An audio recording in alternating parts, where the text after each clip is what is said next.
असं आहे की आता निवडणुका संपवूनच टाकायचं अशा पद्धतीचा सत्ताधारी पक्षाचा घाट आहे।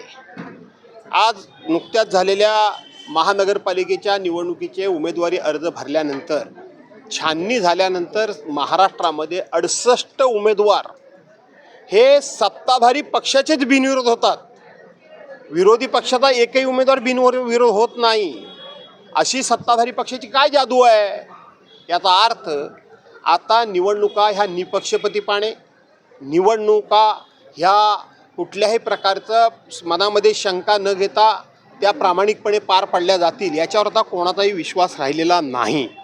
पण तरी देखील आम्ही जी मंडळी आहोत ती मंडळी लोकशाही मानणारे आहोत। आम्ही जी मंडळी आहोत ते डॉक्टर बाबासाहेब आंबेडकरांचं संविधान मानणारे आहोत। आम्हाला कळतंय की ह्या चोऱ्या दिवसांगणी व्हायला लागलेल्या आहेत, तरीसुद्धा लोकशाही वाचवण्याकरता म्हणून आम्ही सगळी मंडळी या निवडणुका ताकदीनं लढवतोय आणि त्याला सर्वसामान्य मतदार हा 100% पाठिंबा देऊन यश आमच्या बाजूला आहे। हीच खरी महाराष्ट्राची ताकद आहे। केवळ आमच्या पक्षाची ताकद आहे असं नाही, हीच खरी महाराष्ट्राची ताकद आहे।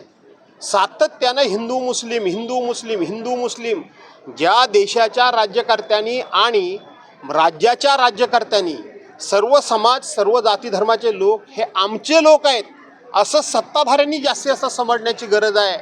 विरोधक राजकारणाकरता कदाचित टीका टिप्पणी करतील, पण सत्ताधाऱ्यांनी वेगवेगळ्या धर्मामध्ये जातीमध्ये फूट पाडले।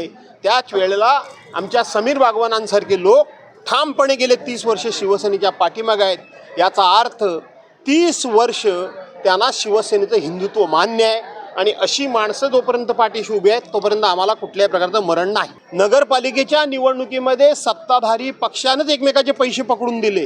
सत्ताधारी पक्षाचे लपून छपून राहिलेलं नाही। ऑन कॅमेरा त्यांनी भरलेल्या बॅगाच्या बॅगा दाखवल्या। काही लोक हे करोडो रुपये वाटतायत। ह्या नोटा येतात कुठून की ज्या नोटा अगणित आहेत अशा प्रकारच्या नोटा वाटप कुठल्याही निवडणुकीमध्ये झालं नाही हे सगळे म्हणतायत। आम्ही विरोधक म्हणून म्हणत नाही, मीडिया घाबरत का होईना तेच म्हणतोय। विरोधक आपसामध्ये बोलत असताना तेच म्हणतायत। काल अजित पवार राज्याचे उपमुख्यमंत्री काय म्हणाले? शेवटच्या 2 दिवसामध्ये प्रचंड पाऊस पडेल। पाऊस कसला पडेल? तो ढगाचा पाऊस नाही तर पैशाचा पाऊस पडेल। याचा अर्थ प्रचंड पैशाचा वापर होऊन लोकांची मनं जिंकून निवडणुका जिंकण्याचा कारभार आता संपला।